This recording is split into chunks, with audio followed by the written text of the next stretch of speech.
மகரம் ராசி ஒழுக்கம், லட்சியம், நடைமுறை சிந்தனை, பொறுப்புணர்வு, விடாமுயற்சி இது எல்லாமே உங்ககிட்ட அதிகமாக இருக்கும். சூழ்நிலைக்கு ஏற்றது போல் உங்களை எளிமையாக மாற்றிக்கொள்ளக்கூடிய தன்மை நீங்கள் ஒரு விஷயத்தில் வெற்றி பெறணும் அப்படின்னு கடுமையாக உழைப்பீங்க. வெற்றி பெறும் வரைக்குமே ஓய மாட்டீங்க.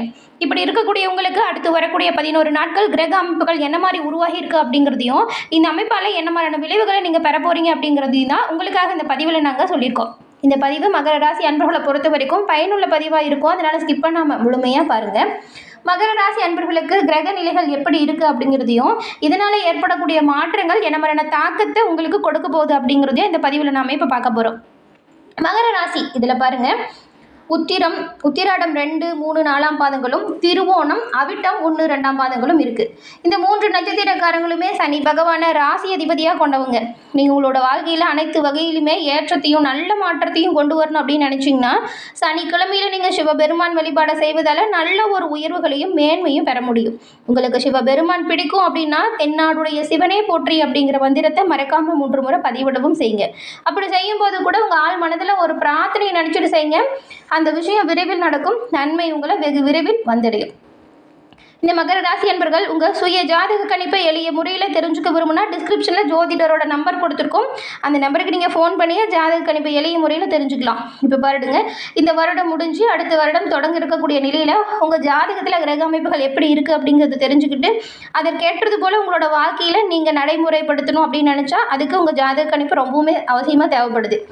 உங்கள் ஜாதக கணிப்பை வீட்டிலேருந்தே நீங்கள் தெரிஞ்சுக்க இந்த ஒரு விஷயத்தை தவறாமல் பயன்படுத்திக்கோங்க. எளிய முறையில் அனைத்து வகையிலுமே யோகம் பெற இது உங்களுக்கு உதவியாக இருக்கும். சரி, வாங்க நம்ம இப்போ ஏற்பட்டிருக்கக்கூடிய கிரகநிலை அமைப்பு என்ன மாதிரியான மாற்றத்தை கொடுக்குது, இதனால் வரக்கூடிய பலன்கள் என்ன மாதிரியான விஷயத்தை ஏற்படுத்தும் உங்களோட வாழ்க்கையில் அப்படின்னு பார்த்தா, இந்த உத்திராடம், திருவோணம், அவிட்டம் 3 நட்சத்திரக்காரங்களுக்குமே பாருங்கள், கிரகநிலைகளை பொறுத்த வரைக்கும் தனவாக்கு குடும்பஸ்தானத்தில் சனி மற்றும் ராகுவும், சப்தமஸ்தானத்தில் குரு பகவான் வக்ர இயக்கத்திலையும் இருக்காரு. அஷ்டமத்தில் கேதுவும், தொழில் கர்ம ஜீவன ஸ்தானத்தில் புதனும், லாபஸ்தானத்தில் சூரியனும் செவ்வாயும் சுக்கிரனும் இணைஞ்சு இருக்கக்கூடிய அமைப்புகளில் கிரகநிலைகள் அமைஞ்சிருக்கு. இதனால் உண்டாகக்கூடிய பலன்கள் அப்படின்னு பார்த்தா, இந்த வாரம் புதனோட சஞ்சாரம் நல்லா இருக்கு. கடந்த காலத்தில் ஏற்பட்ட தடை தாமதம் நீங்கும். பணவரத்து சீரான முன்னேற்றத்தையுமே தரும். ஆனாலும் பாருங்கள், நீங்கள் கொஞ்சம் உடல் ஆரோக்கியத்தில் கவனம் செலுத்தணுங்க.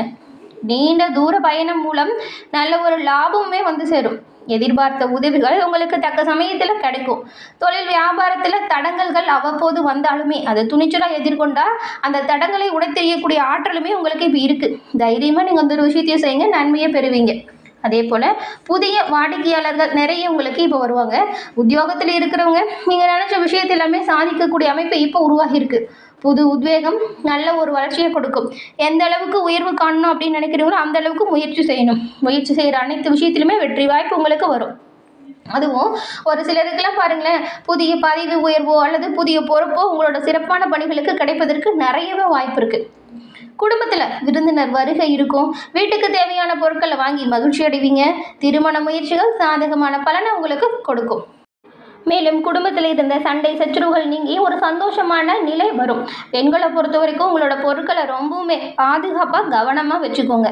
அரசியல் துறையில் இருக்கிற நீங்கள் வீண் பிரச்சனைகளில் தலையிடாமல் ஒதுங்கி போகிறது நல்லது. கலைத்துறையில் இருக்கிற நீங்கள் நீண்ட நாட்களாக வச்சுருந்த கோரிக்கைகள் இப்போ நிறைவேறும். மாணவர்கள் முதல் தர மாணவர்களாக தேர்ச்சி பெறுவீங்க. படிப்பில் ஆர்வம் அதிகரிக்கும். நல்ல பெயர் வாங்கி பெற்றோருக்கு ஒரு ஆனந்தத்தை கொடுப்பீங்க. இந்த மகர ராசி அன்பர்களை பொறுத்த வரைக்கும் பெரும்பாலும் கடந்த காலத்தில் ஏற்பட்ட பிரச்சனைகள் தீர்ந்து நல்ல ஒரு உயர்வு ஏற்பட போகுது. தொடர்ந்து சிவபெருமானை வழிபட்டுட்டு நீங்கள் உங்களோட பணிகளை செய்யுங்க. நன்மையும் நல்ல ஒரு உயர்வையும் பெறுவீங்க. தினம்தோறும் உங்கள் வீட்டு பூஜை அறையில் கூட தீபம் ஏற்றி சிவபெருமானை மனமாற வழிபட்டுட்டு அன்றைய தினத்தை தொடங்குவதன் மூலம் நன்மையும் நல்ல ஒரு உயர்வையும் நீங்கள் பெறுவீங்க. இதனால் பொருளாதார நிலைமை திருப்தி தரும் வகையில் அமையும். அதுவும் ஒரு சிலருக்கெல்லாம் நீங்கள் எதிர்பாராத அளவுக்கு பண வரவு கூட உண்டாகும். வரவு இருக்கும் பொழுது பாருங்கள், சுப செலவு ஏற்படுவதற்கு வாய்ப்பு இருக்குது. உங்களோட குடும்பத்தில் சுப செய்தி ஒன்று வந்து சேரும். உங்கள் தலைமையில் நீங்கள் அந்த விஷயத்தை நல்லபடியாக செஞ்சு முடித்து காட்டுவீங்க. உறவினர்கள் வருகையால் உங்களோட இல்லம் ஆனந்தப்படும். பிள்ளைங்களோட உடல் ஆரோக்கியத்தில் மட்டும் கொஞ்சம் கவனம் செலுத்துங்க. அரசாங்க வகையில் எதிர்பார்த்த காரியம் முடியறதுல சின்ன சின்னதாக பிரச்சனை ஏற்பட்டு நீங்கும். இந்த விஷயத்தில் நீங்கள் கொஞ்சம் கண்ணும் கருத்துமாக தான் செயல்படணும். பழைய கடன்களை அடைப்பதற்கான வாய்ப்பும் உண்டாகும். நண்பர்களின் சந்திப்பு உங்களுக்கு பாருங்கள் மனதுக்கு மகிழ்ச்சியும் நல்ல ஒரு ஆதாயத்தையும் கொடுக்கும். நீங்கள் அலுவலகத்தில் கேட்டு கிடைக்காத சலுகை இப்போ கிடைக்கும். சக ஊழியர்கள்கிட்ட அனுசரணையாக நடந்துக்கோங்க. இது மனதுக்கு ஆறுதலாக இருக்கும். உங்களுக்கு அவங்க பக்கபலமாக இருப்பாங்க. வியாபாரம் தொடர்பான முக்கிய முடிவுகள் எதையுமே இப்போ அவசரப்பட்டு எடுக்காதீங்க. அவசியம் ஏற்பட்டால் அனுபவம் மிக்கவங்கிட்ட ஆலோசனை கேட்டு அதுக்கப்புறம் எடுத்துக்கோங்க. குடும்பத்தை நிர்வகிக்கக்கூடிய பெண்களுக்கு சந்தோஷமும் நிம்மதியும் தரக்கூடிய வாரம் இந்த வாரம். அக்கம் பக்கத்தில் இருக்கும் பெண்களாலையுமே ஆதாயம் கிடைக்க நிறையவே வாய்ப்பு இருக்குது. பெரும்பாலும் எந்த ஒரு பிரச்சனையிலும் ஈடுபடாதீங்க. வம்பு வழக்கில் சிக்காமல் பார்த்துக்கோங்க. இந்த வீணா வர வாக்குவாதத்தை தவிர்க்க பாருங்கள். மகர ராசியில் இருக்கிறவங்களுக்கு இந்த வாரம் மிகவும் அதிகமான நல்ல ஒரு பலன்கள் கிடைக்கக்கூடிய யோகம் உண்டாகிருக்கு. அதனால் நீங்கள் இந்த வாய்ப்புகளை எல்லாம் சரியாக பயன்படுத்திக்கிட்டால் நன்மையை பெறலாம். ஆனாலும் பாருங்கள், சில இடத்துல உங்களோட வேலை கொஞ்சம் போராட்டமாக இருக்கும். சில இடத்துல நேர்த்தியாக செஞ்சு முடிப்பீங்க. உத்தியோக ரீதியாக சங்கடம் வந்தாலுமே அதை உடைத்தெறியக்கூடிய ஆற்றல் இருக்குது. அதே போல் நீங்கள் எதிர்பார்த்து காத்துட்ருக்கிற ஒரு காரியம் தடையில்லாமல் நல்லபடியாக நடக்கும். இது மனதுக்கு மகிழ்ச்சியை தரும். விற்பனையும் வெற்றியும் பண வரவும் அதிகரிக்கும். புதிய முயற்சிகளில் ஈடுபடுறீங்கன்னு வச்சுக்கோங்களேன், கொஞ்சம் கவனமாக இருங்க. குடும்பத்தில் இருந்து வந்த சிரமங்கள் குறைஞ்சி உங்களோட பிள்ளைகளாலையுமே நிம்மதி பிறகும். உத்தியோகத்தை பொறுத்த வரைக்கும் அலுவலகத்தில் ஆதரவான சூழ்நிலை இருக்கும். பதவி மாற்றம், சம்பள அதிகரிப்பு, இந்த மாதிரி நல்ல விஷயங்கள் கிடைப்பதற்கான வாய்ப்பு இப்போ உண்டாகுது. வியாபாரத்தில் நல்ல ஒரு உயர்வும் பணவரவுமே அதிகரிக்குது. தொழில்நுட்பத்தை நீங்கள் பயன்படுத்தி இந்த காலகட்டம் மிகவும் சரியான ஒரு காலகட்டமாக அமைஞ்சிருக்கு. குடும்பத்தில் இருந்து வந்த இடையூறுகள், சண்டை சச்சரவுகள் நீங்கும். பிள்ளைங்களால் மட்டும் சின்ன சின்னதாக ஏதாவது சிரமங்கள் வந்து போகும். பெருசாக பாதிப்பு எதுவும் ஏற்படாது. பெரியவங்களோட உதவி உங்களுக்கு பக்கபலமாக இருக்கும்.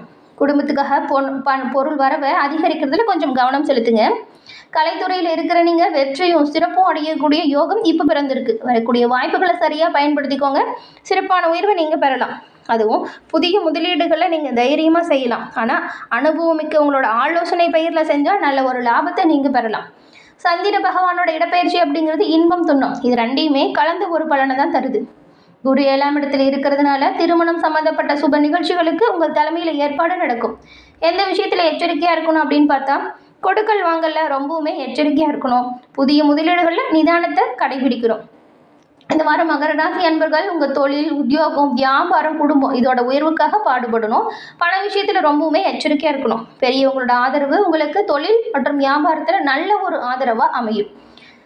இந்த மகர ராசி அன்பர்கள் உங்களோட வாழ்க்கையில் வரக்கூடிய அனைத்து நன்மைகளும் வந்து சேரும். பிரச்சனைகள் உங்களை விட்டு தீரணும் அப்படின்னு நினச்சா நீங்கள் வழிபட வேண்டிய தெய்வம் திருநள்ளாறு சனீஸ்வர பகவான். வருடத்தில் ஒரு முறையாச்சும் நீங்கள் திருநள்ளாறு சென்று சனீஸ்வர பகவானை வணங்கிட்டு வாங்க. நன்மையும் நல்ல ஒரு உயர்வையும் பெறுவீங்க. சனி பகவானால் நன்மையை பெறக்கூடிய ராசிகளில் இந்த மகர ராசியும் ஒன்று. ஏன்னா உங்கள் ராசி அதிபதியே சனி பகவான் தான். சனி பகவான் வழிபாடு அனைத்து வகையிலுமே நல்ல ஒரு உயர்வை கொடுக்கும். அதனால் முடிஞ்ச அளவுக்கு வருடத்தில் ஒரு முறையாச்சும் சனீஸ்வர பகவானை வழிபாடுங்க. தினம்தோறுமே கூட நீங்கள் காகத்துக்கும் உணவு வைக்கிறத பழக்கமாக வச்சுக்கோங்க. அது மட்டும் இல்லாமல் நீங்கள் உங்கள் வீட்டுக்கு அருகில் இருக்க கோவிலில் நவகிரகம் இருக்கும் பாருங்கள்.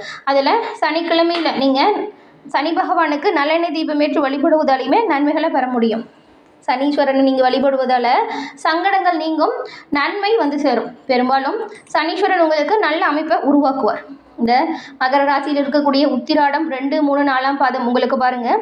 இந்த வாரம் புதிய பூமி, புதிய ஒரு ஆடை ஆபரண சேர்க்கை, புதிய இடம் வாங்கிறது போன்ற இந்த சுப செய்தி வந்து சேரும். புதிய முயற்சிகள் சின்ன தடைகளுக்கு பின் அனுகூலமான வாய்ப்பை ஏற்படுத்தும். உற்றார் உறவினர்களை அனுசரித்து போகிறது நல்லது. வாய்க்கால் வரப்பு பிரச்சனைகளை பெரிதுபடுத்தாதீங்க. திருவோணம் நட்சத்திரக்காரங்களுக்கு இந்த வாரம் கிடைச்ச வாய்ப்புகள் வந்து கை நழுவி போகாமல் பார்த்துக்கிறது நல்லது. கொஞ்சம் அஜாக்கிரதையாக இருந்தாலுமே வாய்ப்புகள் கை நழுவி போயிடும். சரியாக அதை நீங்கள் பயன்படுத்திக்கணும். புதிய வாய்ப்புகள் கிடைக்கிறதுல சிக்கல் வரும். நெருக்கடியான சூழ்நிலை வரலாம். நெருக்கடியான சூழ்நிலை நீங்கள் கொஞ்சம் கவனமாக தான் கையாளணும். உடல்நிலையிலுமே பாதிப்பு ஏற்பட்டு நீங்கும். அவிட்டம் 1, 2ஆம் பாதம் உங்களுக்கு பாருங்கள். இந்த வாரம் கூட இருக்கிறவங்களாலேயே வீண் பிரச்சனைகள் நீங்கள் சந்திக்கிற மாதிரியான சூழல் உருவாகுது. கவனமாக இருங்க. பண வரவுகள் தேவைக்கு ஏற்றபடி இருக்கும். மாணவியர் கல்வியில் முழு ஈடுபாடோடு படித்தா நன்மையை பெறலாம். இந்த ஞாபக மறதி, மந்தமான நிலை கொஞ்சம் வருவது போன்ற தோணும். அதனால் கவனமாக முழு மூச்சாக படிங்க. படிப்பில் கவனம் குறைஞ்சா நீங்கள் எதிர்பார்க்கும் மதிப்பெண்ணை பெற முடியாது இல்லையா? அதனால தான் முழு கவனமாக படித்தா நன்மையும் நல்ல ஒரு மதிப்பெண்ணையும் நீங்கள் பெறலாம். இந்த மகர ராசி என்பவர்களுக்கு பெரும்பாலும் கிரக அமைப்புகளை பார்த்தா இந்த வாரம் ரொம்பவுமே நல்லா அமைஞ்சிருக்கு. வாய்ப்புகளை சரியாக உருவாக்குங்க. அதை சரியாக பயன்படுத்துங்க. நன்மையும் நல்ல ஒரு உயர்வையும் பெறுவீங்க. மேலும் உடல் ஆரோக்கியத்தில் கவனம் செலுத்துங்க. கோபத்தை குறைச்சிக்கோங்க. விட்டு கொடுத்து அனுசரித்து போங்க. நன்மையும் நல்ல ஒரு உயர்வையும் பெறுவீங்க. எல்லா வகையிலுமே சிறப்பான உயர்வு பெற்று மகர ராசி அன்பர்கள் நீங்கள் நலமுடன் வாழ வாழ்த்துக்களையும் உங்களுக்காக இறைவனிடம் நாங்கள் பிரார்த்தனையும் செஞ்சுக்கிறோம். என்ன நேயர்களே, இந்த பதிவு நீங்கள் பயன்பெறும் வகையில் அமைஞ்சிருக்கும்னு நினைக்கிறோம். பதிவு பிடிச்சிருந்தால் லைக் பண்ணுங்கள். உங்களுடைய நண்பர்கள், குடும்ப உறுப்பினர்கள் மகரம் ராசியாக இருந்தால் அவங்களுக்கும் இந்த பதிவை ஷேர் பண்ணுங்கள். சப்ஸ்கிரைப் பண்ணி வச்சு பாருங்கள். தொடர்ந்து பார்த்தமைக்கு நன்றி நேயர்களே.